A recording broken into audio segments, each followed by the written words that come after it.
প্রশংসা মাত্র আল্লাহ সুবহানাহু ওয়া তাআলা, যিনি বিশ্ব জগতের একমাত্র মালিক, যিনি আমাদের উপরে অনেক অনেক বেশি অনুগ্রহ করে থাকেন এবং তিনি আমাদেরকে গুমরাহির পথ থেকে সঠিক পথে রাখার জন্য বহু রকমের ব্যবস্থা করেছেন, যার মাঝে উল্লেখযোগ্য হচ্ছে কোরআনুল কারীম, যে তিনি তার পক্ষ থেকে একটি কিতাব নাজিল করেছেন এবং একজন রাসূল প্রেরণ করে আমাদেরকে সঠিক পথ দেখিয়েছেন। তার এহসানের মধ্যে অনেক বড় একটা এহসান যে তিনি আমাদের জন্য তওবার রাস্তা রেখেছেন এবং সেই তওবা কোন পর্যন্ত গ্রহণযোগ্য হবে সেই সময়সীমাও তিনি আমাদেরকে জানিয়েছেন। এবং তিনি আমাদেরকে জানিয়েছেন যে পৃথিবী একদিন থাকবে না, ধ্বংস হয়ে যাবে।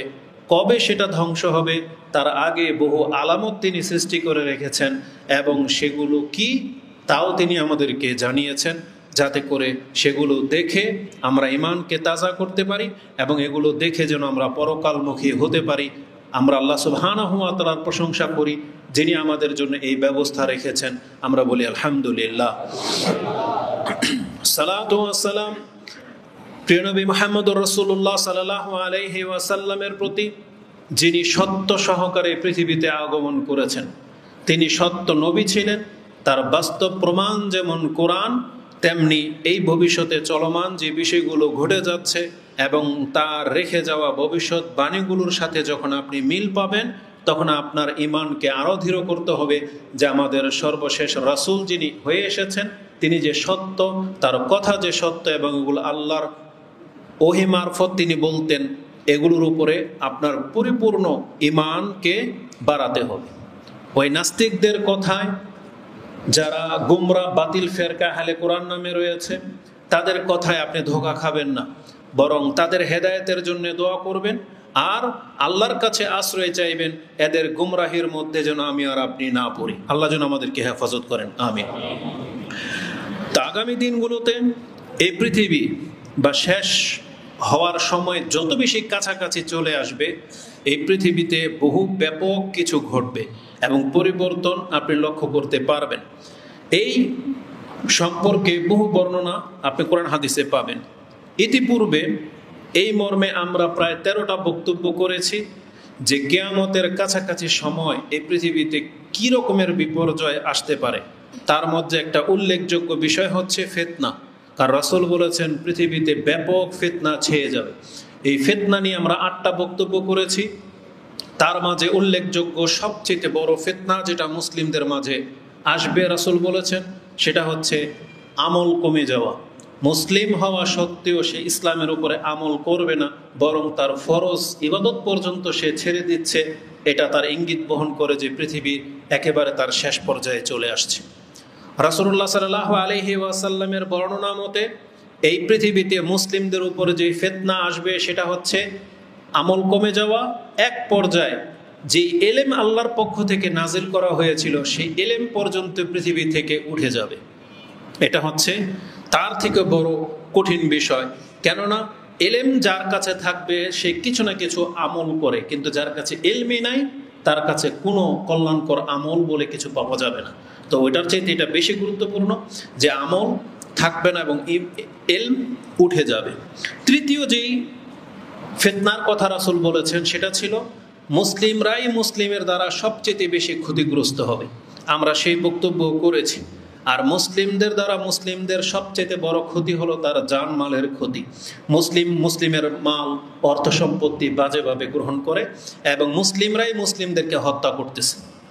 অমুসলিমরা যেমন হত্যা করে, তেমনি অমুসলিমদের চাইতে মুসলিমরা নিজেরাই নিজেদেরকে বেশি হত্যা চালাচ্ছে বিভিন্ন স্বার্থে, বিভিন্ন কারণে। এটা রাসূলুল্লাহ সাল্লাল্লাহু আলাইহি ওয়াসাল্লামের ভবিষ্যৎবাণীর মধ্যে ছিল যে মুসলিমরাই হত্যা করবে, বরং এটা স্বয়ং আল্লাহ আমাদেরকে জানিয়েছে।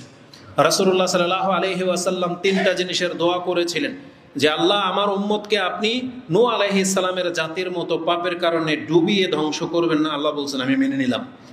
বলা হয়েছে আমার জাতির উপরে আপনি পাথর বর্ষণ করে তাদেরকে হালাক করে দিবেন না, তাও আল্লাহ মেনে নিয়েছেন। বলছেন ইউসুফ আলাইহিস সালামের মতো দুর্ভিক্ষ দিয়ে আমার পুরো উম্মতকে মুসলিমদেরকে আপনি হালাক করে দিয়েন না, আল্লাহ সেটাও মেনে নিয়েছেন। এবং রাসূলুল্লাহ সাল্লাল্লাহু আলাইহি ওয়াসাল্লাম মুসলিমদের ক্ষতির সবচেয়ে বড় দিক যেটা সেটা হচ্ছে হানাহানি। আল্লাহর কাছে দোয়া করেছিলেন আমার উম্মতের মধ্যে মুসলিমরা যেন একে অপরের শত্রু না হয়ে যায়, কিন্তু আল্লাহ বলেছেন এটা হওয়ার নয়, কারণ তারা একে অপরের শত্রু হবে, এটাই হচ্ছে বাস্তব, এবং অন্যদের চাইতে তারা নিজেরাই নিজেদের ক্ষতি বেশি করবে। এই ক্ষেত্রে আল্লাহ তার দোয়াটা কবুল করেননি, বলছেন না এটা হবে না, বরং এর বিপরীত হবে, আপনার উম্মতেই একে অপরের শত্রু হবে, একে অপরকে ধ্বংস করবে। সে হাদিস আমরা আলোচনা করেছি। মুসলিমদের এই পৃথিবীর উপরে একটা বিপর্যয় হলো, কিয়ামত আসার আগে অধিকাংশ মানুষ নেশাগ্রস্ত হয়ে যাবে, মানুষ নেশার দিকে ঝুঁকে যাবে, অধিক মাত্রায় তারা জেনা করবে, হত্যা এবং লুটতারাজ এগুলো সব আম হয়ে যাবে। রাসূল বলেছেন এগুলো সাধারণের মতো হয়ে যাবে। সাধারণ কি? যেটা আমরা সাধারণত করে থাকি, যেমন আমাদের ভাষায় আমরা বলি ডাল ভাত, মানে যেটা কমন জিনিস, এটা সবার তৌফিকের মধ্যে কুলায়। ঠিক পৃথিবীর মানুষ হত্যা করাটাকে এর চাইতেও সহজভাবে নেবে, কেউ কাউকে কিছু হলেই হত্যা করে দেয়। এখন আপনি দেখতে পাচ্ছেন রাসূলুল্লাহ সাল্লাল্লাহু আলাইহি ওয়াসাল্লামের যুগে রাসূলুল্লাহ সাল্লাল্লাহু আলাইহি ওয়াসাল্লামকে যারা আঘাত করেছে, হত্যা করতে চেয়েছিল, রাসূল তাদেরকে পর্যন্ত প্রতিশোধ গ্রহণ করেননি, তাদেরকে ক্ষমা করে দিয়েছেন। আর আজকে আমরা তার উম্মাহ হয়ে মাত্র 10 টাকার জন্য একজন আরেকজনকে হত্যা করে দিচ্ছি, নিজেদের অপরাধকে ঢাকার জন্য নিজের সন্তানকে হত্যা করে দিচ্ছে, সন্তান নিজের স্বার্থ হাসিল করার জন্য পিতামাতাকে হত্যা করে দিচ্ছে। তাহলে হত্যার মাত্রাটা কোন পর্যায়ে চলে আসছে? যেই ব্যক্তি তার পিতামাতা বা নিজের সন্তানকে হত্যা করতে পারে, তার কাছে অন্যের কোনো স্বার্থের ব্যাপার আসলে অন্যকে হত্যা করা এটা কোনো বড় কোনো ব্যাপার না। এই জন্য আমাদেরকে এগুলো নিয়ে ভাবতে হবে যে এগুলো হচ্ছে কিয়ামতের অনেক বড় বড় নিদর্শন, যেটা স্পষ্ট প্রকাশ পাচ্ছে যে পৃথিবী একেবারে ধ্বংসের কাছাকাছি চলে আসছে। আজকের খুতবায়ও ঠিক তেমন কিছু নিদর্শনের কথা উল্লেখ করব, যেগুলোর মাধ্যমে আপনি জানতে পারবেন যে কিয়ামত অত্যন্ত নিকটে চলে আসছে। তার পূর্বে কেন আমাদেরকে আল্লাহ সুবহানাহু ওয়া তাআলা এই কিয়ামতের আলামতগুলো সম্পর্কে বা রাসূলুল্লাহ সাল্লাল্লাহু আলাইহি ওয়াসাল্লাম আমাদেরকে কেন জানিয়েছেন, এটার উদ্দেশ্যটা কি? কি ছিল আল্লাহ সুবহানাহু ওয়া তাআলার উদ্দেশ্য? কারণ কিয়ামত একদিন না একদিন তো হবেই, আর এটা হঠাৎ করেই হয়ে যাবে।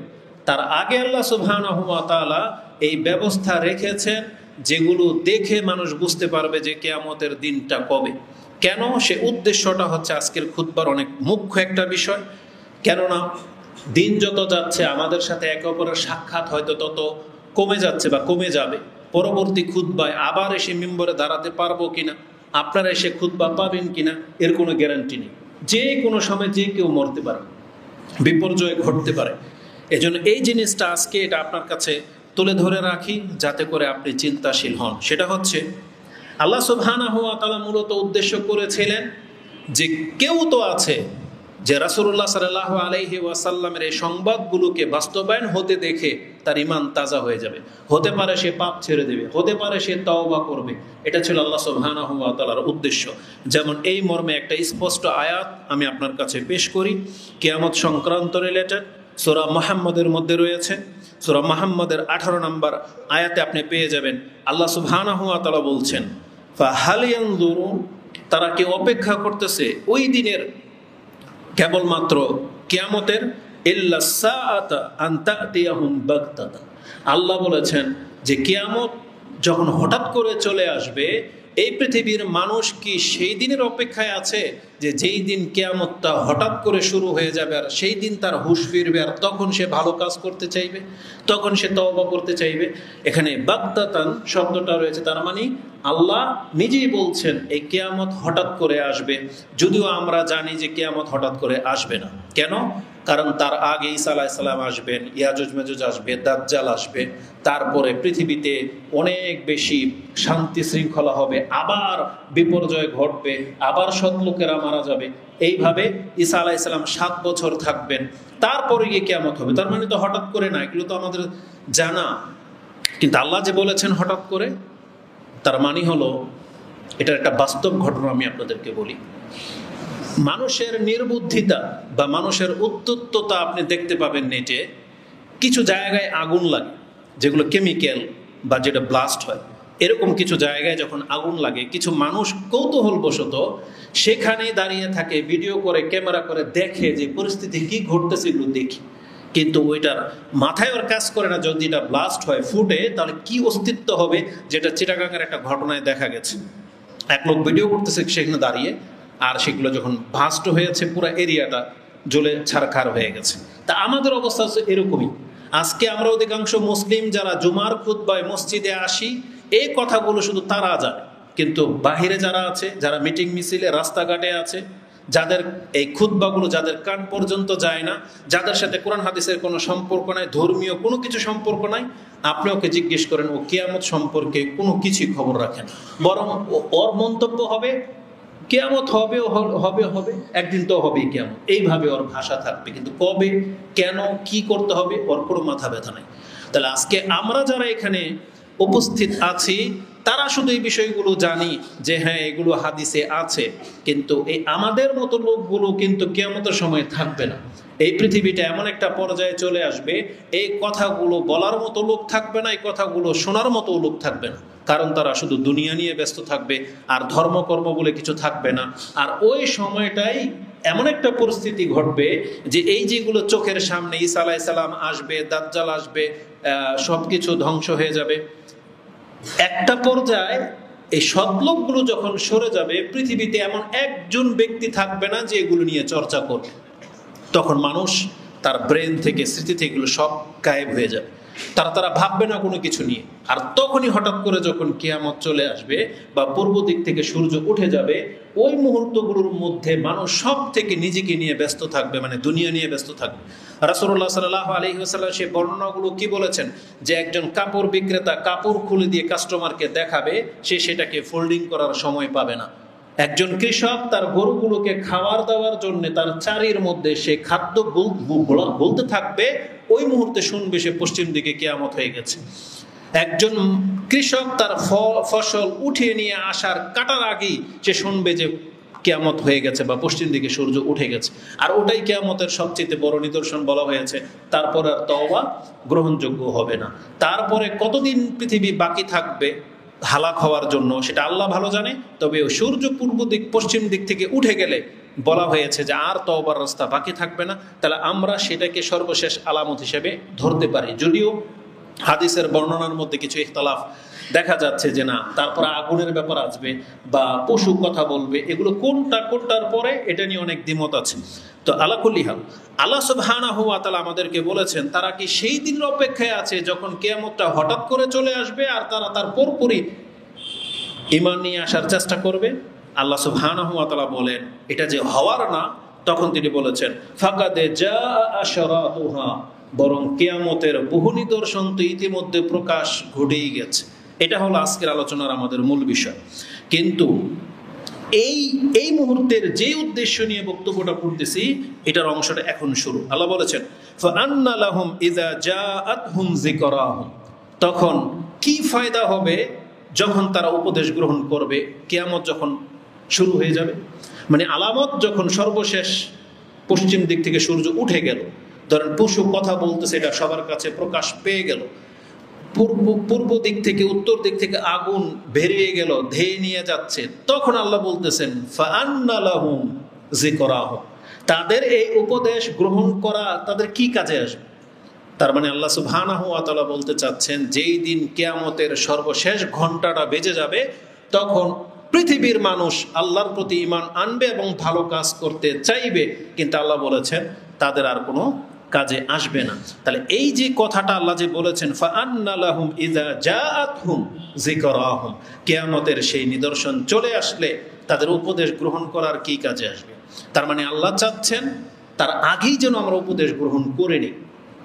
এই জন্য আমি আমার এবং আপনাদের উদ্দেশ্যে বলতে চাই, কিয়ামতের আলামত সম্পর্কে, কোরআন হাদিসের উপদেশগুলো সম্পর্কে যে উপদেশ নিচ্ছেন, তার লাইফটা এতদিন খুব খারাপভাবে চলেছে।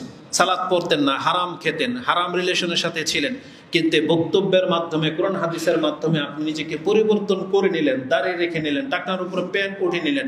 মানে যখন যেটা জানতেছেন মেনে নিচ্ছেন, আপনি জেনে নেন আপনি হলেন সেই ব্যক্তি যার উদ্দেশ্যে আল্লাহ সুবহানাহু ওয়া তাআলা এই কিয়ামতের আলামতগুলো রেখেছেন। কারণ আল্লাহ সুবহানাহু ওয়া তাআলা বাংলাদেশকে আমাদেরকে কেন পাপের কারণে হালাক করে দেয়নি? হতে পারে আমাদের মতন ব্যক্তিরা, কারণ এই হালাকটা যদি আজ থেকে 40 বছর আগে হয়ে যেত, 20 বছর আগে যদি হয়ে যেত, তাহলে আমি আর আপনি হেদায়েত পেতাম না। কারণ আপনারা হেদায়েত পেয়েছি হয়তো 10-20 বছর হয়েছে মাত্র, আমরা সালাত আদায় করতেছি মাত্র 10 বছর হয়েছে হয়তো। তাহলে 10 বছর আগে যদি আল্লাহ সুবহানাহু ওয়া তাআলা পাপের কারণে বাংলাদেশটাকে হালাক করে দিতেন, তাহলে আমাদের মতন ব্যক্তিরা হয়তো নামাজি হওয়ার চান্স পেতাম না। তাহলে এটা আল্লাহর অনেক বড় অনুগ্রহ যে হাজার পাপের মাঝেও আল্লাহ যখন কোনো জাতিকে ছাড় দিয়ে দেয়, তার মানে আপনার কাছে মনে হয় এত জুলুম করার পরে এরা টিকে কিভাবে আছে, কিন্তু আল্লাহর উদ্দেশ্য হচ্ছে আপনি। কারণ আল্লাহ যদি এদের কারণে হালাক করে দেয়, তখন আযাবটা শুধু তাদের উপরে আসবে না। যদি ভূমিকম্প আসে, ঘূর্ণিঝড় আসে, কোনো শত্রু যদি চেপে যায়, বেছে বেছে কি খারাপদেরকে মারবে? বরং আপনাকে আমাকে মারা হবে, আমি আর আপনি এই বিল্ডিং এর নিচে চাপা পড়ে মরে যাব। তাহলে আজকে এই বিল্ডিং টিকে আছে হয়তো আপনার আমার হেদায়েতের জন্য। ওই পাপের কারণে ধ্বংস হচ্ছে না, এটার মূল কারণ হচ্ছেন আপনি। অতএব যারাই হেদায়েতের পথ গ্রহণ করে নিচ্ছেন, আপনি আল্লাহর শুকরিয়া আদায় করেন যে আল্লাহ আপনাকে হেদায়েত করার জন্যই হয়তো এইগুলোর ব্যবস্থা রেখেছেন। তাই আমরা বলি আলহামদুলিল্লাহ। তো রাসূলুল্লাহ সাল্লাল্লাহু আলাইহি ওয়াসাল্লামকে জানানো হয়েছে ফাকাদ জাআ আশরাতুহা, কতক নিদর্শন তো চলে আসছে, সেই নিদর্শনগুলো দেখে আমাদেরকে এখন শিক্ষা নিতে হবে, উপদেশ নিতে হবে। আসুন আমি আপনাদেরকে দেখাই যে কিয়ামতের কতক নিদর্শন যে চলে আসছে এই সম্পর্কে কোরআন হাদিসে কি আছে। বলেছিলাম যে ইতিপূর্বে আমরা আলোচনা করেছি বহু নিদর্শন নিয়ে, তার মধ্যে একটা নিদর্শন হলো রাসূলুল্লাহ সাল্লাল্লাহু আলাইহি ওয়াসাল্লামের আবির্ভাব। তার মানে পৃথিবীর শেষ সময়েই সর্বশেষ রাসূল পৃথিবীতে আসবে। আল্লাহর এই নিয়ম অনুযায়ী সর্বশেষ রাসূল কিন্তু পৃথিবীতে এসে গেছে। সর্বশেষ কিতাব নাজিল হবে, কোরআন কিন্তু নাজিল হয়ে গিয়েছিল। রাসূলুল্লাহ সাল্লাল্লাহু আলাইহি ওয়াসাল্লাম বলেছেন বুইস্তু আনা ওয়াস সাআতু কাহাতাইনি, আমি আর কিয়ামত এসেছি এতটুকু সময়ের ব্যবধানে। তার মানে রাসূলুল্লাহ সাল্লাল্লাহু আলাইহি ওয়াসাল্লাম এখানে এসেছেন, এখানে আসলেই কিয়ামত হয়ে যাবে পৃথিবী। যদিও 1400 বছর হয়ে গেছে, কিয়ামত এখনো হয়নি, তবে জেনে রাখেন এটার মাত্রা খুব কম। যদিও আজকে 1400 বছর হয়ে গেছে এতটুকু পার হতে, এখান থেকে পৃথিবীর ইতিহাস কত পুরানো তাও আপনি একটা ক্যালকুলেশন করতে পারবেন যে কত পুরানো এই পৃথিবী। তবে পৃথিবীর একেবারে শেষ প্রান্তে আমরা এসেছি, যেটা রাসূলুল্লাহ সাল্লাল্লাহু আলাইহি ওয়াসাল্লাম বলেছেন যে আমার আবির্ভাব মানে আমি শেষ নবী হয়ে এসেছি, এটাই হচ্ছে কিয়ামতের আলামত। এবং রাসূলুল্লাহ সাল্লাল্লাহু আলাইহি ওয়াসাল্লাম বলেছেন শুধু আমার আশাটা কিয়ামত না, বরং আমার মৃত্যুটা হবে কিয়ামতের আলামত। যেদিন আমি মরে যাব, তোমরা অ্যালার্ট হয়ে যাবে যে পৃথিবী আর বেশি দিন বাঁচবে না, পৃথিবী আর বেশি দিন টিকবে না। রাসূলের মৃত্যুটাকে রাসূলুল্লাহ সাল্লাল্লাহু আলাইহি ওয়াসাল্লাম কিয়ামতের আলামত বলেছেন। সেই হাদিসও আমরা বলেছি, যেটা আপনি বুখারী এবং মুসলিমে হাদিস পেয়ে যাবেন। বুখারীতে হাদিসটি কিতাবুল জিজিয়ার মধ্যে রয়েছে, 3176 আপনি পাবেন, যেখানে আউফ ইবনু মালিক কালা আতাইতু নবী সাল্লাল্লাহু আলাইহি ওয়াসাল্লাম, আমরা রাসূলুল্লাহ সাল্লাল্লাহু আলাইহি ওয়াসাল্লামের কাছে এসেছি। এটা হচ্ছে গাজওয়াতে তাবুক, তাবুকের যুদ্ধের দিন। সেই সময় রাসূলের কথা বলেছিলেন ফাকালা ইহফাজ, তোমরা গণনা করে রাখো, খিলালান সিত্তাম বাইনা ইয়াদাইস সাআ, আমার এবং কিয়ামতের মাঝে 6টা জিনিস স্পষ্ট প্রকাশ পাবে। এই 6টা জিনিস হলেই তোমরা বুঝে নিবা যে কিয়ামত অত্যন্ত কাছে চলে আসছে। তার একটা হলো ইহদাহুন্না মৌতি, রাসূল বলেছেন আমার মৃত্যুটা হলো কিয়ামতের একটা আলামত। তাহলে আজ থেকে 1400 বছর পূর্বে রাসূলুল্লাহ সাল্লাল্লাহু আলাইহি ওয়াসাল্লামের ইন্তেকাল হয়ে গেছে। এখন আপনি কি মনে করেন যে আল্লাহর কতদিন বাঁচিয়ে রাখবেন এই পৃথিবীকে, যেখানে তার সর্বশ্রেষ্ঠ রাসূল, সবচেয়ে প্রিয় ব্যক্তিকে আল্লাহ সুবহানাহু ওয়া তাআলা মেরে দিয়েছেন। এই পৃথিবীকে আল্লাহ সুবহানাহু ওয়া তাআলা বেশি দিন রাখবে না। শুধু আমাদের হেদায়েতের কারণেই হয়তো পৃথিবী এতদিন টিকে আছে। এই হেদায়েতের রাস্তা যখন আমরা এক এক করে ছেড়ে দেব, তখন পৃথিবী ধ্বংসের দিকে যাবে। তাহলে এই হাদিস প্রমাণ করে যে রাসূলের মৃত্যুটাও ছিল কিয়ামতের একটি আলামত। আল্লাহ বলেছে না ফাকাদ জাআত আশরাতুহা, যে কতক নিদর্শন চলে আসছে, তার মানে শেষ নবীর আগমন, শেষ নবীর ইন্তেকাল। এবং কোরআনে আল্লাহ বলেছেন চাঁদ দ্বিখণ্ডিত হয়ে যাওয়া, এটাও তো কিয়ামতের একটা আলামত ছিল, যেটা আল্লাহ কোরআনের আয়াত নাজিল করে দিয়ে আমাদেরকে জানিয়েছেন, যেটা আপনি সূরা কামারের মধ্যে পাবেন। আল্লাহ বলেছেন ইকতারাবাতিস সাআতু ওয়ানশাক্কাল কামার, কিয়ামত তো অত্যন্ত নিকটে চলে আসছে। এই যে দেখো যে চাঁদ দ্বিখণ্ডিত হয়ে গেছে, তার মানে এগুলো হচ্ছে পাস হয়ে গেছে, যে কিয়ামতের আলামত যে প্রকাশ পেয়ে গেছে, এগুলো হচ্ছে তার জ্বলন্ত প্রমাণ। এভাবে বহু নিদর্শন প্রকাশ পাবে বা পাচ্ছে। কিন্তু এখন প্রশ্ন হলো এগুলো জানার পরে আমাদের অন্তরের কি অবস্থা, কোনো কি পরিবর্তন হচ্ছে বা আমরা কি পরিবর্তন দেখতে পাচ্ছি, এটা হচ্ছে আজকের এই বক্তব্যের ভূমিকার মূল অংশ। যে এই নিদর্শনগুলো বর্ণনা করার পেছনে আল্লাহর কি উদ্দেশ্য ছিল। আল্লাহ বলেছেন যাতে করে তারা উপদেশ গ্রহণ করে। এখন আমরা যারা এগুলো শুনতে পাচ্ছি, তারা এগুলোকে উপদেশের হিসেবে নিচ্ছি কি নিচ্ছি না, এটা হচ্ছে দেখার বিষয়। এই জন্য বলেছি, যারা উপদেশ নিচ্ছেন তার মানে আপনি আল্লাহর প্রশংসা করতে হবে, কারণ আপনাকে আল্লাহ সুবহানাহু ওয়া তাআলা হেদায়েত করার জন্যই এগুলো বহাল রেখেছেন। এখন আসুন, কিন্তু অধিকাংশ মানুষ কিন্তু এই মুখী না, অধিকাংশ মানুষ হচ্ছে গাফেল। তাই আল্লাহ সুবহানাহু ওয়া তাআলা কোরআনের আরেকটা আয়াতে, সূরা আম্বিয়ার প্রথম আয়াত, যেটা 21 নম্বর সূরার প্রথম আয়াত, তাতেও আপনি দেখতে পাবেন যে আল্লাহ সুবহানাহু ওয়া তাআলা কিয়ামতের ঘোষণাটা এইভাবে দিচ্ছেন, ইকতারাবা লিন্নাসি হিসাবুহুম ওয়া হুম ফি গাফলাতিন মুরিদুন। মানুষের হিসাব নিকাশের সময় অত্যন্ত কাছে চলে আসছে, অথচ মানুষ এখন পর্যন্ত গাফিলতিতে মুখ ফিরিয়ে আছে। তারা পিঠ ফিরে অন্যদিকে চলাচল করতেছে, অথচ তার হিসাব নিকাশের সময় অত্যন্ত কাছে চলে আসছে। তাহলে এটা হচ্ছে আমাদের বাস্তব নমুনা। তো যারা এই কথাগুলো শুনেন, শোনার পরে যদি নিজের মধ্যে পরিবর্তন আনতে পারেন, তাহলে আপনি হবেন জিতে যাওয়া ব্যক্তি, সৌভাগ্যবান ব্যক্তি। আল্লাহ যেন আমাদেরকে তাদের অন্তর্ভুক্ত করেন, আমিন। অতএব কল্যাণ হবে যদি আমরা এই কাজগুলোকে, এই কথাগুলোকে নিয়ে ভাবি এবং নিজের মধ্যে আমরা বাস্তবতার সাথে মিলিয়ে একিনের সাথে যেন বিশ্বাস করি যে রাসূলুল্লাহ সাল্লাল্লাহু আলাইহি সাল্লাম সত্য নবী এবং পরকাল সত্য বিচার হবে। পরকালের প্রতি ঈমান ছাড়া কোনো ব্যক্তি নিজেকে সৎ করতে পারবে না। আজকে যারাই পরকাল এবং আল্লাহ সম্পর্কে উদাসীন, বিচারের মাঠে দাঁড়াতে হবে এই সম্পর্কে যত বেশি গাফেল, তত বেশি পাপী বা তত বেশি জালেম। তখন এই ব্যক্তির কাছে হক না হক বলে কিছু নেই, হালাল হারাম বলে কিছু নেই। কারণ আমাদের বাংলাদেশে এমন একটা পরিস্থিতি, বা পুরো বিশ্বে, পুরো পৃথিবীর শাসন ব্যবস্থা এমন একটা পর্যায়ে চলে আসছে, সেখানে ন্যায়ের সাথে বিচার করা হয় না, সেখানে ইসলামের মানদণ্ডে বিচার করা হয় না। এই জন্য আপনার পাপ সম্পর্কে আপনাকে সঠিক বিচার করা হবে, পৃথিবীর একজন শাসকও নাই। এই জন্য যদি পাপ থেকে বাঁচতে হয়, জুলুম থেকে বাঁচতে হয়, তাহলে আল্লাহর ভয় আর পরকালের বিচারের ভয় ছাড়া কোনো ব্যক্তি এখন আর সৎ হইতে পারবে না, কারণ শাসন ব্যবস্থা নাই। রাসূলুল্লাহ সাল্লাল্লাহু আলাইহি ওয়াসাল্লাম এবং খোলাফায়ে রাশিদিনের যুগ যতদিন পর্যন্ত ছিল, সেখানে একটা ন্যায় বিচার হতো। তার ভয়ে অনেকে পাপ থেকে বেঁচে থাকতো, জুলুম থেকে, হত্যা থেকে বেঁচে থাকতো, কিন্তু সেই বিচার তো এখন নাই। এখন যারা পাপ থেকে বেঁচে আছেন, এটা নিছক আল্লাহ সুবহানাহু ওয়া তাআলার ভয়, পরকালের বিচারের ভয়, অথবা সমাজের কাছে, সমাজের চোখে লাঞ্ছিত, অপমানিত হওয়ার ভয়ে শুধু বেঁচে আছেন। কিন্তু যারা সমাজের ধার ধারে না, যাদের অগাধ টাকা আছে, যারা জেনা করলেও বলার কেউ নাই, যারা মদ খেয়ে নিচ্ছে, যাদের সেই রকমের রাস্তা সবকিছু খোলা আছে, তাদের কাছে এগুলো ডাল ভাত। হত্যা করে যারা শেল্টার পাচ্ছে, যাদের নেতৃস্থানীয় ব্যক্তি আছে, প্রশাসন যাদেরকে সাপোর্ট করে, তাদের দ্বারা হত্যা হয়ে যাচ্ছে যখন তখন। তার মানে এখন যদি এগুলো থেকে বাঁচতে চান, তাহলে পথ একটাই, আল্লাহর প্রতি ভরসা, আল্লাহর প্রতি ভালোবাসা, আল্লাহর প্রতি ঈমান, এবং পরকালে আল্লাহর সামনে দাঁড়াতে হবে। এই ভয় নিয়ে আপনাকে বাঁচতে হবে, তাহলে আপনি লোভ, হিংসা, বিদ্বেষ, পাপ থেকে বেঁচে থাকতে পারবেন, নাহলে বিকল্প আর কোনো পথ নাই। তো এবার আসুন, আপনার অন্তরের ভিতরে সেটা কিভাবে জাগাবেন, তার প্রথম কাজ হলো আপনাকে আমাকে আল্লাহর কাছে দোয়া করতে হবে যে আল্লাহ, তুমি আমার অন্তরের ভিতরে ভয় ঢেলে দাও। কারণ এমন কিছু স্পষ্ট নিদর্শন শোনার পরে, জানার পরে আমাদের অন্তর যখন আল্লাহর দিকে ঝুঁকতেছে না, পাপ থেকে আমরা তওবা করতেছি না, তার মানে আমাদের অন্তরের ভিতরেই সমস্যা। এটা আল্লাহকে ভয় পায় না। যেই কারণে রাসূলুল্লাহ সাল্লাল্লাহু আলাইহি ওয়াসাল্লাম তিনি অধিকাংশ সময় যে দোয়া করতেন, তিনি বলতেন, আল্লাহুম্মা আতি নাফসি তাকওয়া, আল্লাহ তুমি আমার নাফসের ভিতরে তাকওয়া ঢেল। আল্লাহর ভয় যদি কারো অন্তরে না থাকে, কোনো বক্তব্য তাকে শুধরাতে পারে না। এজন্য আল্লাহর ভয় আগে অন্তরে জাগান। এজন্য কোরআন হাদিসে সব থেকে বেশি কিন্তু আল্লাহর ভয়টাকেই পেশ করা হয়েছে।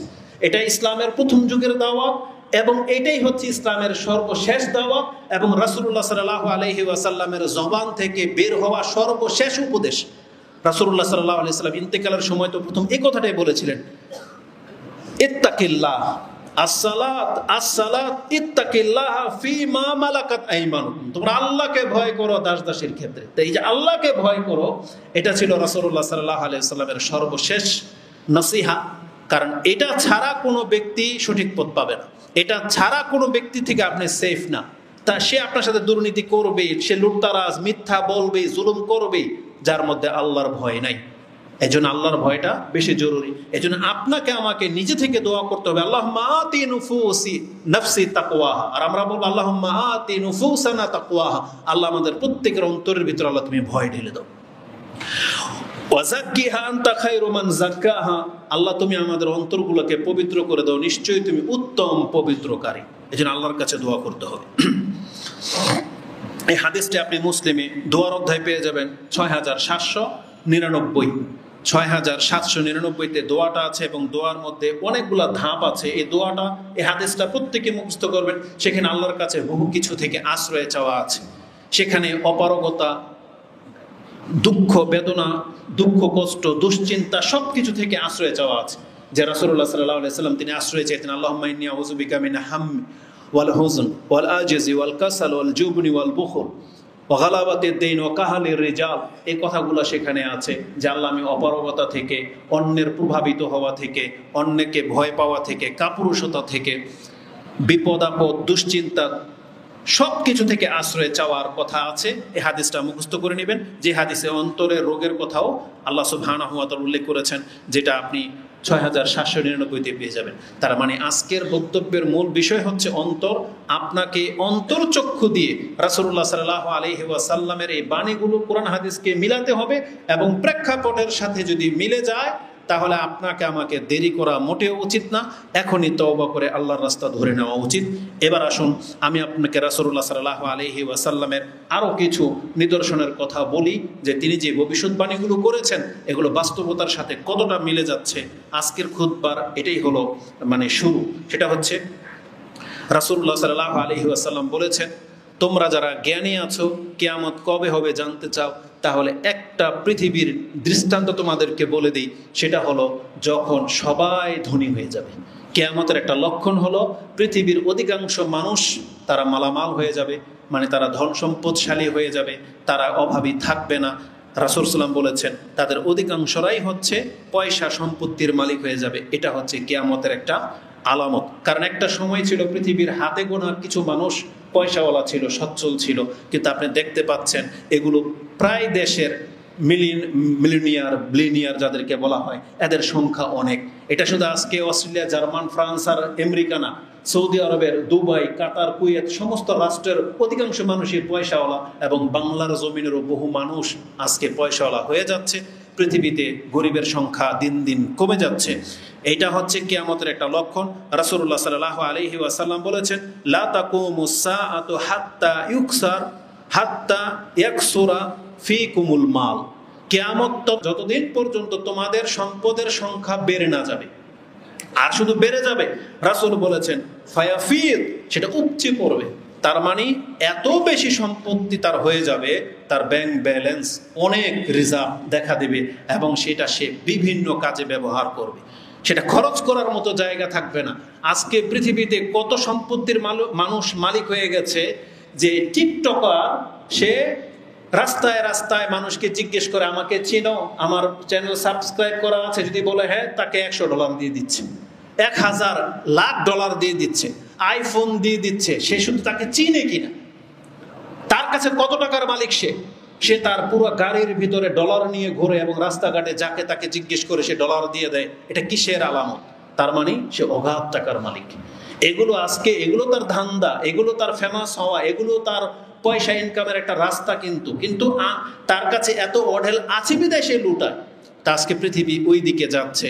আমরা আমাদের দেশের মধ্যে এরকম কম মানুষ নাই, কিন্তু যারা খাদ্যের নামে যারা ভ্রমণ প্রিয়, তারা কত টাকা খরচ করে পৃথিবীতে ভিজিট করে, ভ্রমণ করে, আপনি তাদের জীবন সম্পর্কে জানলে আশ্চর্য হয়ে যাবে।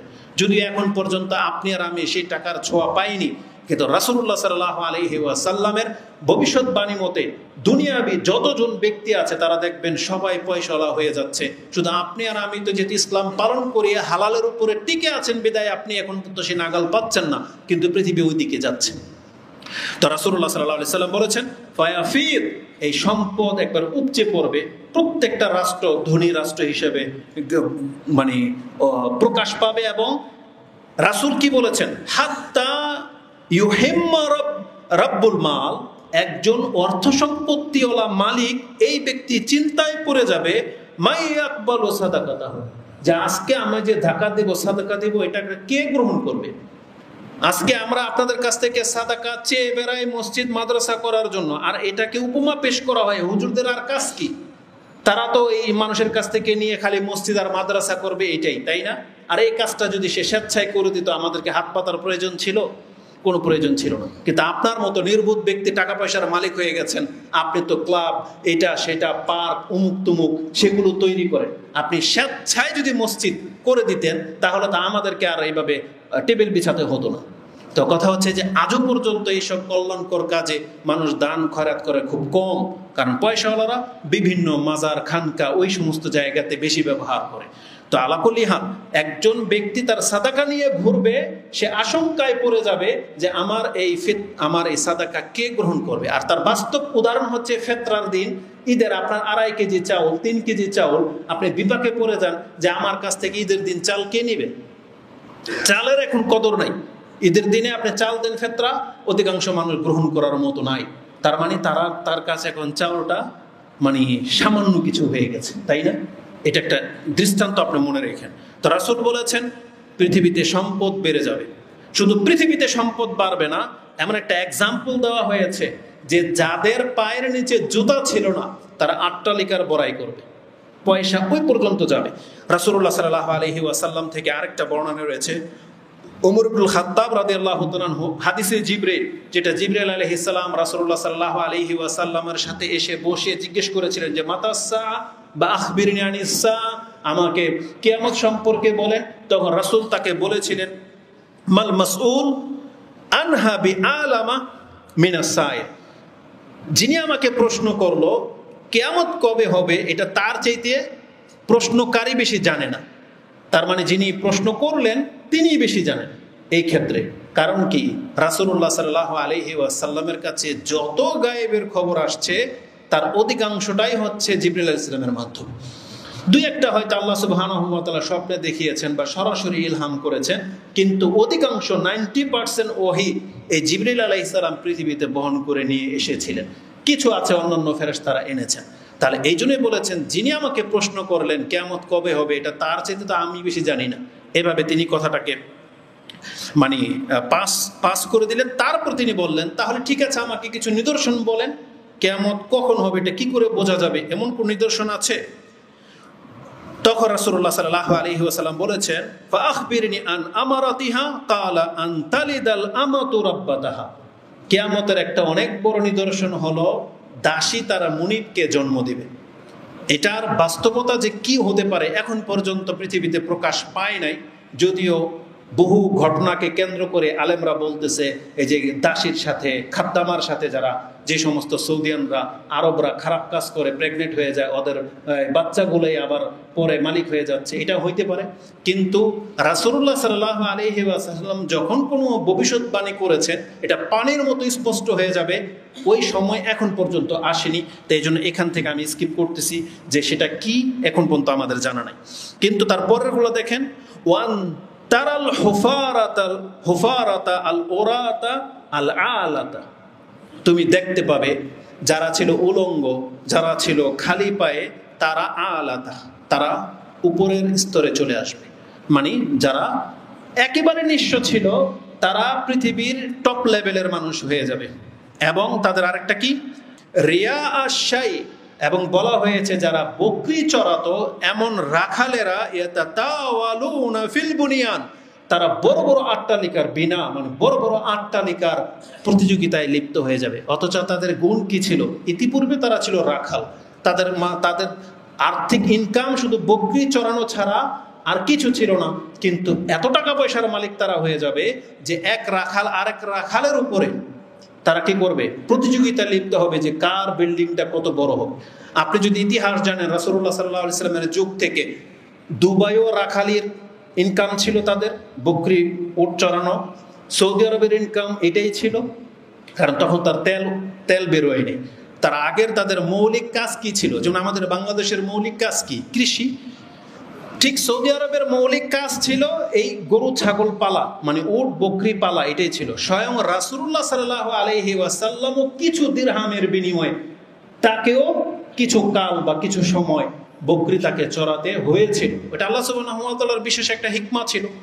কিন্তু এই মানে জাতিটা এই টাইপের ছিল, তাহলে রাসূলুল্লাহ সাল্লাল্লাহু আলাইহি সাল্লাম যে বলেছেন যারা এতদিন বকরি চড়াতো তারা এখন বিল্ডিং এর প্রতিযোগিতা করবে, আর আপনি বাস্তবতা দেখতে পাবেন দুবাই, সৌদি আরব, বাহরাইন, কাতার, কুয়েত এরাই সবচেয়ে বেশি প্রতিযোগিতায় লিপ্ত যে কার আট্টালিকাটা কার চাইতে বড় তারা করবে। এগুলো হচ্ছে তার বাস্তব প্রমাণ। তো রাসূলুল্লাহ সাল্লাল্লাহু আলাইহি সাল্লাম বলেছেন এগুলো দেখার পরেও যদি কোনো ব্যক্তির ঈমান তাকে সাপোর্ট না করে, তার ঈমান তাকে আল্লাহর পথ দেখাতে সাহায্য না করে, তাহলে এই ব্যক্তি হতভাগা ছাড়ার কিছু হবে না। এই জন্য প্রতিযোগিতা দেখে আপনি আমোদ প্রমোদ করবেন না, বরং রাসূলুল্লাহ সাল্লাল্লাহু আলাইহি ওয়াসাল্লামের প্রতি ঈমান আরো বাড়িয়ে দিবেন যে এই ঘটনাটা যেটা আজকে 2025 বা আগামীতে ঘটবে, এটা রাসূল আজ থেকে 1400 বছর আগে তাকে আল্লাহ দেখিয়ে দিয়েছিলেন এবং তিনি আমাদেরকে সতর্ক সাবধান করেছেন। তার মানে এগুলো তো কিয়ামতের আলামত, এগুলো আপনাকে এইভাবে নিতে হতো, কিন্তু আপনি বরং তাদের মতোই হইতে চাচ্ছেন যে আমিও এরকম কিছু হব। তো রাসূল বলেছেন যারা বকরি চড়াতো তারা একে অপরের এই বিল্ডিং বানিয়ে তারা প্রতিযোগিতা করবে। মুসলিমের আরেকটা বর্ণনায় রয়েছে, এটা মুসলিমের 1 নম্বর হাদিস যেটা এখন বললাম, বুখারীর 4777 আপনি পাবেন, ওয়াইজা কানা আল হুফাতুল উরাতু রুউসান নাস, এই ভাষায় আছে যখন তুমি দেখবে যারা একেবারে নিঃস্ব, মানে এখানে কাপড়হীন জুতাহীন কাকে বলা হয়েছে, যারা ছিল সমাজের একেবারে নিঃস্ব শ্রেণীর মানুষ, রাসূল বলেছেন তারা হয়ে যাবে সমাজের মাথা, রুউসান নাস, মানুষের মাথা হয়ে যাবে তারা। তখন তুমি বুঝতে পারবে যে এটা হচ্ছে কিয়ামতের একটা আলামত, কারণ সেখানে সম্মানিতরা আর সম্মানিত থাকবে না, বরং টাকা পয়সার কারণেই অসম্মানিতরা নিচুরাই উপরে উঠে যাবে। আর যখন কোনো নিচু শ্রেণীর মানুষ উপরে উঠে যায় আপনি জেনে নেন তার নেচার কিন্তু গেউ, তার নেচার হচ্ছে অহংকার, তার নেচার হচ্ছে অন্যকে ছোট করা। তখন এই পৃথিবীতে আর শান্তি শৃঙ্খলা সম্মান বলে কিছু থাকবে না। এটা রাসূলুল্লাহ সাল্লাল্লাহু আলাইহি সাল্লাম উল্লেখ করেছেন। বুখারীর আরেকটা শব্দ হচ্ছে ইয়াতাতাওয়ালু আন-নাসু ফি বুনিয়ান, এটা ওই গরু ছাগল না, মানে রাখাল না, বরং বলা হয়েছে যে কোনো মানুষই যখন পয়সাওয়ালা হয়ে যাবে তখন তাদের পয়সার মূল কাজই হলো কার বাড়ি কত বড় হবে, কত চমৎকার হবে, এটা নিয়ে তারা প্রতিযোগিতায় লেগে থাকা। কিন্তু উসমান রাদিয়াল্লাহু তাআলা আনহু তারপরে কারণকে যে উপদেশ দেওয়া হয়েছিল যে ওয়ালা তানসা নাসিবাকা মিনাদ দুনিয়া ওয়াহসিন কামা আহসানাল্লাহু ইলাইক, আল্লাহ তোমার উপরে যে ইহসান করেছে তুমিও সেই উত্তম কাজে লাগাও। তার মানে তোমার সম্পত্তিটাকে দিয়ে তুমি দুনিয়া এবং পরকালকে সুন্দর করো, যেটা উসমান রাদিয়াল্লাহু তাআলা করেছিলেন। কিন্তু আজকে অধিকাংশ মানুষ পয়সাওয়ালা হওয়াটা বড় অপরাধ না, বরং এই পয়সা হইলে সে পাপী বেশি হয় এবং পয়সাটাকে সে ওই প্রতিযোগিতামূলক কাজে ব্যবহার করে। যদি সেটা কল্যাণকর কাজে ব্যবহার করতো তাহলে এই পয়সা তো আর তার জন্য বরকতের কারণ হতো। যে হাদিস আমরা জানি যে ওই যে 5 ওয়াক্ত নামাজের পরে 33 বার সুবহানাল্লাহ আলহামদুলিল্লাহ আল্লাহু আকবার পড়লে কি নাকি হয়, ওই হাদিস আপনি জেনে নিন, কারণ এটা লম্বা হয়ে যাবে। তাহলে আমি যেটা বোঝাতে চেয়েছি, রাসূল ইসলামের একটা ভবিষ্যৎবাণী হলো অভাবীরা যখন পয়সাওয়ালা হয়ে যাবে আর এদের সংখ্যা যখন বেড়ে যাবে, তখন মুসলিম যারা ধর্মকর্ম বুঝে, যারা হালাল হারামের উপরে আছেন, আপনার ইমানটাকে তাজা করতে বলা হয়েছে যে তুমি আরো সতর্ক হয়ে যাও, তুমি জেনে নাও কিয়ামত সত্য, পরকাল হবে, কারণ এগুলো হচ্ছে তার বাস্তব প্রমাণ। দ্বিতীয় একটি লক্ষণ রাসূলুল্লাহ সাল্লাল্লাহু আলাইহি সাল্লাম বলেছেন, পরিচিত ছাড়া মুসলিমরাই একে অপরকে সালাম দেবে না, এটা কিয়ামতের কাছাকাছিতে ঘটবে। মানে যে শুধু চিনে, যাকে চেহারা ফেস চিনে তাকেই শুধু সে সালাম দেবে, কিন্তু রাস্তা দিয়ে কত চেহারা তার পাস হয়ে যায়, কাউকে সে সালাম দেবে না। সে সম্মানিত হোক আর অসম্মানিত হোক, বয়োজ্যেষ্ঠ ছোট বড় কেউ কাউকে সালাম দেয় না। এটা আপনি বাস্তবতার সাথে মিল পাবেন। রাসূলুল্লাহ সাল্লাল্লাহু আলাইহি ওয়াসাল্লামের এই হাদিসের মধ্যে দুর্বলতা আছে, কিন্তু একাধিক হাদিস থাকার কারণে এই হাদিসটাকে শোয়েব আল আরনাউত তিনি হাসান সনদে উল্লেখ করেছেন, যেটা আমি আপনার কাছে পেশ করতেছি। মুসনাদে আহমদে হাদিসটি 3664 রয়েছে। আব্দুল ইবনে মাসউদ রাদিয়াল্লাহু তাআলা তিনি একদিন যাচ্ছিলেন কোথাও, তার সাথে আরো অনেক ব্যক্তিরা ছিল, কিন্তু কোন এক ব্যক্তি শুধু আব্দুর রহমান মানে আব্দুল্লাহ ইবনে মাসউদ রাদিয়াল্লাহু তাআলা আনহুকে সালাম দিয়েছেন, যে বলেছেন আসসালামু আলাইকা ইয়া আবা আব্দুর রহমান, হে আবু আব্দুর রহমান, আপনার উপরে শান্তি বর্ষিত হোক। ফাকালা আব্দুল্লাহ, তখন আব্দুল্লাহ রাদিয়াল্লাহু তাআলা আনহু, আব্দুল্লাহ ইবনে মাসউদ, তিনি ওহুয়া রাকিউন, তিনি উটের উপরে ছিলেন, তখন তিনি জবাব দিয়েছেন এবং তিনি সাথে সাথে এটাও বলেছেন সাদাকাল্লাহু ওয়া রাসূলুহু, আল্লাহ এবং তার রাসূল যা বলেছেন সেটাই সত্য। তখন তাকে জিজ্ঞাসা করা হয়েছে, এই ব্যক্তি যখন আপনাকে সালাম দিয়েছেন তারপরে আপনি এই কথাটা কেন বললেন যে আল্লাহ এবং তার রাসূল যা বলেছেন এটাই সত্য? তখন তিনি হাদিসটা পেশ করেছিলেন, তখন তিনি বলেছিলেন ক্বালা ইন্নী সামি'তু রাসূলুল্লাহি সাল্লাল্লাহু আলাইহি ওয়াসাল্লাম ইয়াকুল ইন্না মিন আশরাতিস সাআ, এটা হচ্ছে কিয়ামতের একটা নিদর্শন বা আলামত, ইজা কানাতিত তাহিয়া আলাল মারিফা, যখন সালাম হয়ে যাবে শুধুমাত্র পরিচিতির উপরে, মানে যে যাকে চেনে, যেমন উনি পয়সাওয়ালা, উনি অনেক ধনাঢ্য ব্যক্তি, সম্মানিত ব্যক্তি বা পাওয়ারফুল বা কিছু, বা নিজের বাপ ভাইকে তো কেউ সালাম দেয় না, মানে এক কথায় যাকে যে চিনে শুধু তাকেই শুধু সে সালাম দেবে, কিন্তু হাজারো মুসলিম তার সামনে দিয়ে আসবে যাবে, কাউকে সে সালাম দেবে না। এটা রাসূলুল্লাহ সাল্লাল্লাহু আলাইহি সাল্লাম বলেছেন, যেটা কিয়ামতের আলামত। আরেকটা হাদিসে, এটাও মুসনাদ আহমদে আছে, 3838, তাতে আছে ইন্না মিন আশরাতিস সাআ আইয়ুসাল্লিমা রাজুলু আলা রাজুল লা ইউসাল্লিমু আলাইহি ইল্লা লিল মারিফা, একজন ব্যক্তি সালাম তো দেবে, তবে সালাম হবে শুধু পরিচয়ের ভিত্তিতে, যে যাকে চিনে তাকে শুধু সে সালাম দেবে। এটা বাংলার বিশ্বের সমস্ত জায়গার এই চিত্র, একটা জায়গা ছাড়া। কারণ আমি একবার সিলেটের একটা অঞ্চলে গিয়েছিলাম, পীরগঞ্জ, সেখানে আমরা দেখেছি রাস্তায় দাঁড়িয়ে আছি, স্কুলের, এটা মাদ্রাসার পোলাপান না, স্কুলের পোলাপান, সিলেটের পীরগঞ্জের একটা জায়গা, স্কুলের পোলাপান, সে এমন কোনো ব্যক্তি নাই যে সালাম না দেবে, প্রত্যেকটা ছেলে হোক মেয়ে হোক, ছোট ছোট, আপনাকে দেখেছে সালাম দেবে এবং উচ্চ গলায় জোরে বলবে আসসালামু আলাইকুম। এই জিনিসটা শুধু আমি বাংলার জমিনের সিলেটের পীরগঞ্জের এলাকায় পেয়েছি, আর বাকি আপনি আমার ঘর বলেন, আপনার ঘর বলেন, আপনার সমাজ বলেন, এমন একটা ডিস্ট্রিক্ট দেখাইতে পারবেন না যেখানে এইভাবে সালামের প্রচলন আছে। তো রাসূলুল্লাহ সাল্লাল্লাহু আলাইহি সাল্লাম বলেছেন, কিয়ামতের পূর্বে পরিচিতি ছাড়া একজনকে দেখা হলেই যে সালাম দেবে এই প্রথা উঠে যাবে।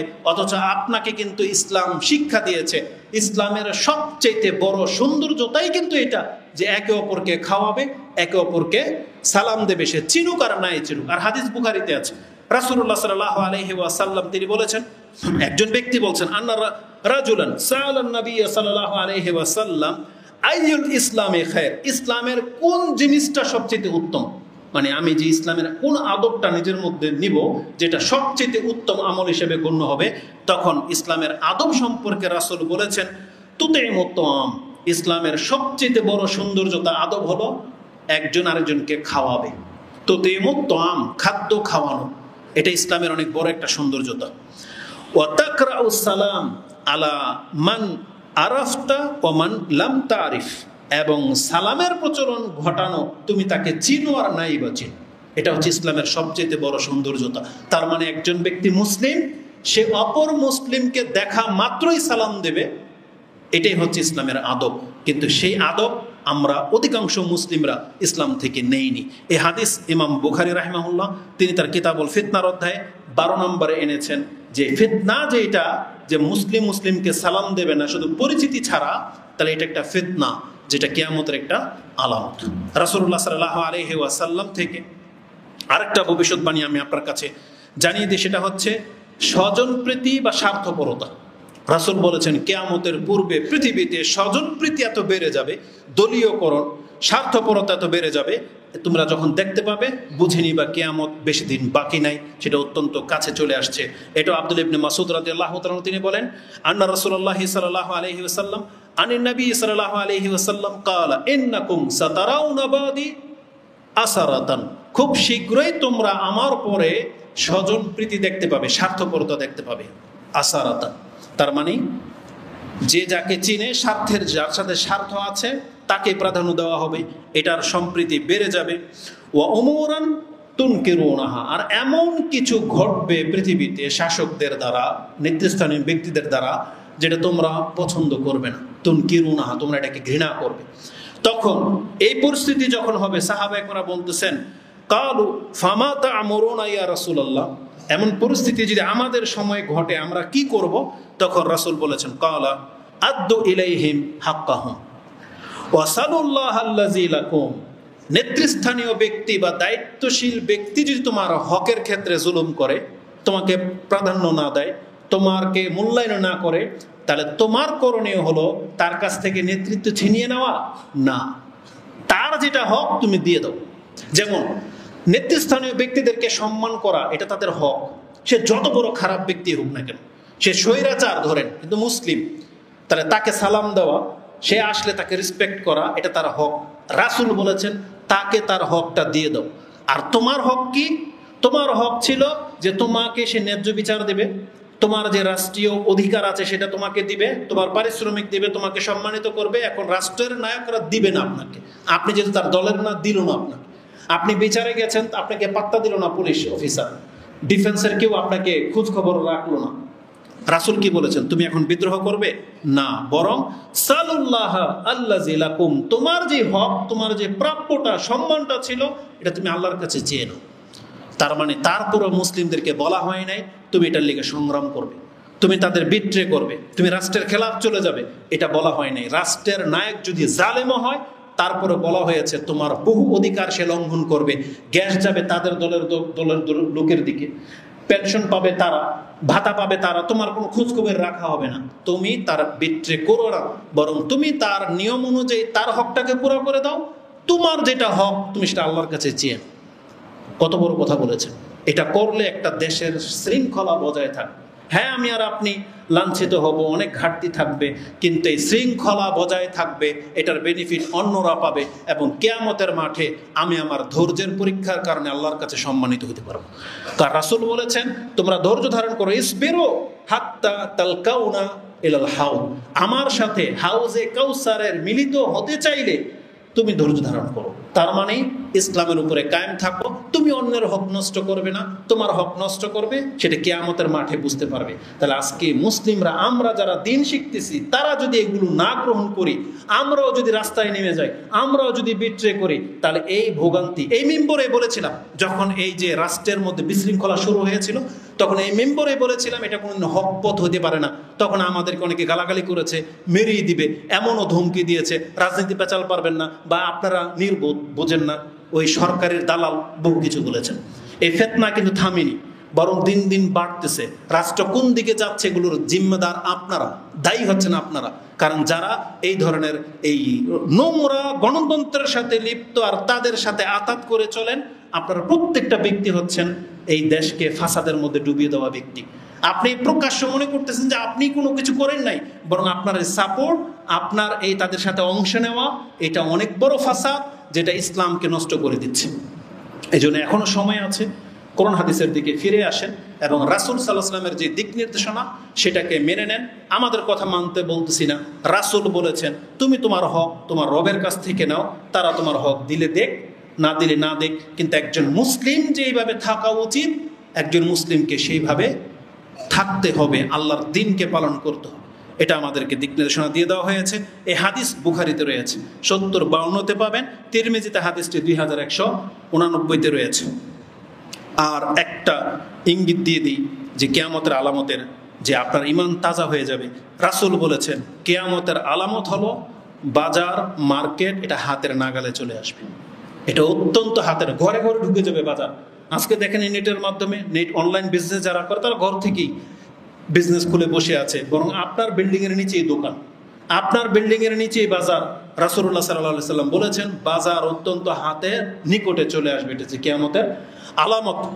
আবি হুরায়রা আন রাসূলিল্লাহি সাল্লাল্লাহু আলাইহি ওয়াসাল্লাম ক্বালা ইউশিকু আল্লা তাকুমুস সাআ, আমি যেটা সন্দেহ করি যে কিয়ামত খুব নিকটে চলে আসছে, তার আলামত কি তোমরা দেখতে পাবে, তা অতদিন পর্যন্ত আসবে না হাত্তা ইউকবাদুল ইলম, ইলম উঠে না যাবে, ওয়া তাজহারুল ফিতান, ফিতনা প্রকাশ না পাবে, ওয়া ইউকসারুল কাযিব, মিথ্যা বেড়ে যাবে, ওয়া ইয়াতাকারাবু জামান, সময় সংকীর্ণ হয়ে যাবে, ওয়া তাতাকারাবা আল আসওয়াক, বাজারগুলো বাসার একেবারে নিকটে চলে আসবে, মানে শহরের একেবারে নিকটে চলে আসবে বাজার। আর আপনারা দেখতে পাচ্ছেন মানুষ শখ করে আজকে বাজারে বসবাস বেশি করে, যেখানে মার্কেট এরিয়া সেখানে মানুষের বসবাস সবচেয়ে বেশি, কারণ এখানে মজা লাগা, রং তামসা সব হয়। কিন্তু আপনি একবারও বুঝতে পারতেছেন না যে এটা আপনার ইমানের জন্য বড় খাতরা, আপনাকে দুনিয়াবি করে দিচ্ছে এই বাজার সমাজ, এই মার্কেট এরিয়া, যেখানে ফিতনা ফাসাদ সব সময়, উন্মুক্ত নারী, মিউজিক, লাইটিং সব কিছু জেগে থাকে, রাতের 12টা 1টা পর্যন্ত দোকান খোলা থাকে, আর আপনি সেই শহর কেন্দ্রিক বসবাস করার ইচ্ছা পোষণ করতেছেন। অথচ রাসূল বলেছেন ওয়াতাতাকারাবা আল আসওয়াক ওয়া ইউকসার আল হারাজ, কিলা ওমাল হারাজ, বলছে আল কিতাব আল কাতল। সেটা আমরা জানি যে হারাজ বেড়ে যাবে, হত্যা বেড়ে যাবে। এই হাদিসটি ইমাম ইবনু হিব্বান তার সহিহ সনদে বর্ণনা করেছেন 6718, এবং মুসনাদে আহমদে হাদিসটি 10724 রয়েছে। তার এই যে আজকে 4-5টা ভবিষ্যৎবাণী করা হয়েছে, আপনি দেখেন তো দেখি মিল পান কিনা। অধিকাংশ মানুষ পয়সাওয়ালা হয়ে যাচ্ছে, তারা উঁচু উঁচু বিল্ডিং এর প্রতিযোগিতায় লিপ্ত, সময় সংকীর্ণ হয়ে যাচ্ছে, বাজারগুলো একেবারে নিকটে চলে আসছে। তার মানে এখনো কি আরো কিছু দেখার বাকি আছে, যে স্বয়ং আল্লাহর ফেরেশতা নিজের চোখে দেখলে আপনি নামাজি হবেন, স্বয়ং ফেরেশতা দেখলে আপনি পর্দা করবেন, দেখলে আপনি দাড়ি রাখবেন? না, আমার মনে হয় এটা উচিত না। এই জন্য যারা সামান্য কথায় কোরআন হাদিসের পথ ধরে নিচ্ছেন, আপনি সৌভাগ্যবান ব্যক্তি। আমরা আল্লাহর কাছে দোয়া করি, আল্লাহ তুমি আমাদেরকে হেদায়েত দান করো। আকুলু লিকাউলি হাযা আস্তাগফিরুল্লাহ লি ওয়া লাকুম ওয়া লিসাইরিল মুসলিমিন ফাস্তাগফিরু ইন্নাহু হুয়াল গফুরুর রাহিম।